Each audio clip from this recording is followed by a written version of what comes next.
সরকারের ভেতর থেকেই নির্বাচন চায় না, এ অভিযোগ করেছেন বিএনপির মুখপাত্র জনাব রুহুল কবির রিজভী। বিএনপির উপলব্ধি সঠিক, সরকারের ভেতর থেকে নির্বাচন চায় না।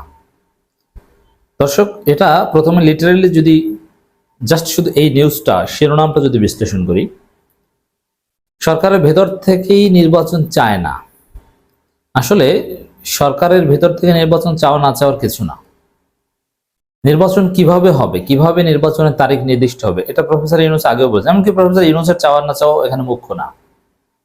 অতএব সরকারের ভিতর থেকে চায় না এটা মনে হতে পারে, কারণ নির্বাচন চাইতে হবে রাজনৈতিক দলগুলোকে, সরকারের না। আর নির্বাচন চেয়ে সবাইকে একটা পরিবেশ তৈরি করে ঐক্যমত হতে হবে। ঐক্যমত কমিশনে জুলাই সনদ হবে, তার ভিত্তিতে নির্বাচন হবে। এখানে তো সরকারের ভিতর থেকে চাওয়া না চাওয়ার কিছু না।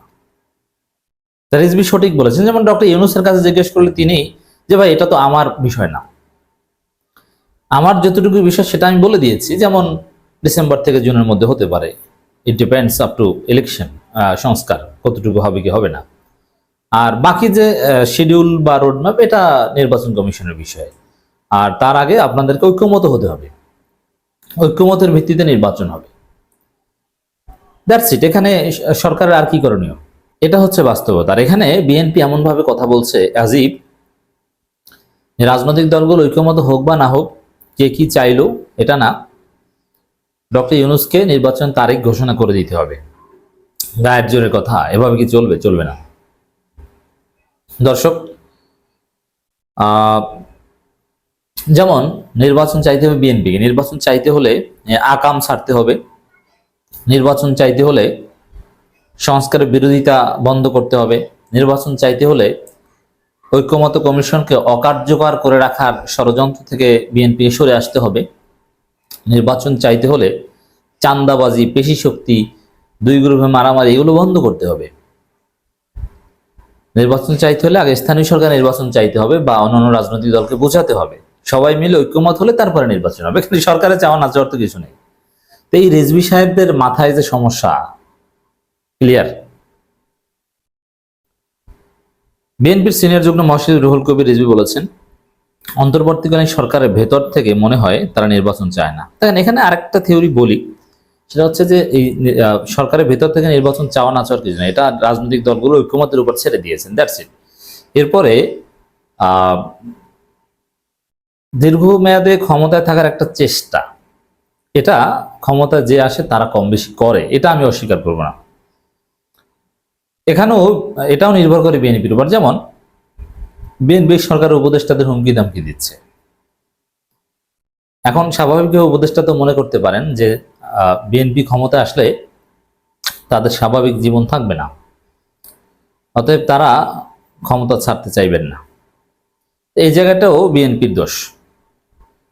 বিএনপি আকাম বন্ধ করুক, সরকার বিরোধিতা বন্ধ করুক, এবং সরকারকে বলুক, এই সরকারকে অবৈধ বলছে বিএনপি। এই রিজভী বলেছেন যে সরকার বৈধতা কি, আইনি বৈধতা নাই। তো এখন আইনি বৈধতা না থাকলে এই সরকারের লোকজনকে তো বিএনপি ক্ষমতা আসলে গ্রেপ্তার করবে। বৈধতা স্বীকার করুক, গ্যারান্টি দেখ যে না, এই সরকার গণ বিপ্লবের ফলে প্রতিষ্ঠিত সরকার, তাহলে এই সরকারের উপদেষ্টাদের মধ্যে আর ভয় থাকবে না যে পরবর্তীতে কেউ ক্ষমতায় এসে আমাদেরকে গ্রেপ্তার করবে। এই আশঙ্কা থাকলে তাদের নিরাপত্তা নিশ্চিত না করা পর্যন্ত তারা ক্ষমতা ছাড়বেন না, এটাও একটা বাস্তবতা। এই জায়গায়ও বিএনপি সমস্যা। তারা একটা মূল্য ঝুলিয়ে রাখার চেষ্টা করছে, ডিসেম্বর না হলে ফেব্রুয়ারিতে বা জুনে, এরকম নানান কথা বলছেন, কিন্তু কেউ সুনির্দিষ্ট বলছেন না অমুক মাসে নির্বাচন। দেখেন, ডিসেম্বর থেকে জুনের মধ্যেই হবে কথা তো বলছেন, আমি বলছি জুনেও হবে না, আগামী বছর জুনও নির্বাচন হবে না, হয়তো বা তফসিল ঘোষণা হবে কিন্তু নির্বাচন হবে না। প্রধান উপদেষ্টার উদ্দেশ্যে মিস্টার রিজভী বলেন, আজকে মানুষ কিন্তু নানান কথা ভাবছে যে দোসরদেরকে দুধ কলা দিয়ে পোষা হচ্ছে। এটা গণমাধ্যমের রিপোর্টে একেবারে দিবালোকের স্পষ্ট। আওয়ামী লীগের লোকজনকে টাকা পয়সার বিনিময়ে সারা দেশে বিএনপির লোকজন প্রশ্রয় দিচ্ছে, এমনকি পুলিশ ধরতে চায়, বিএনপির লোকজন ঠেকাই দেয়।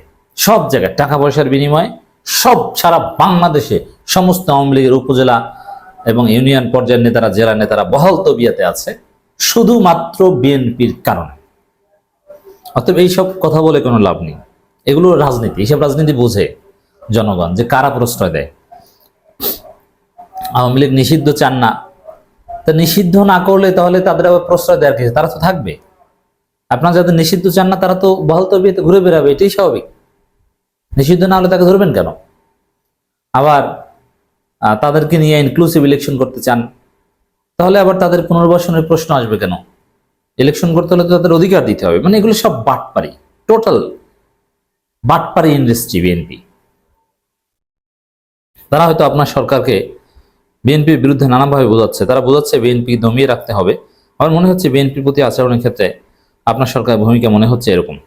দেখেন, বিএনপি চাঁদাবাজি করছে, সন্ত্রাসী করছে, লুটপাট করছে, ধর্ষণ করছে, ভারতের দালালি করছে, এমন কোনো অপরাধ নাই যে বিএনপি করছেন। এখন অপরাধ আর বিএনপি সিনোনিমাস।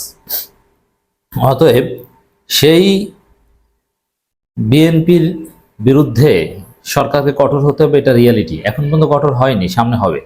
সব সন্ত্রাসীরা এখন বিএনপি করে, আওয়ামী লীগের লুটেরারা এখন বিএনপি করে, আওয়ামী লীগের ভূমিদস্যুরা এখন বিএনপি করে। রাখাইন করিডোর প্রসঙ্গে প্রধান উপদেষ্টা রিজভী বলেন, আজকে মানবিক করিডোরের কথা বলছেন। এই মানবিক করিডোরের কথা আপনাকে লুকিয়ে লুকিয়ে বলতে হচ্ছে। আপনার জনগণকে ম্যান্ডেট নেই, আপনি নির্বাচিত নন। আজকে সব দিক থেকে কথা ধ্বনিত হচ্ছে। মানে তাহলে কি যে ইউনূসের উচিত চলে যাওয়া নাকি?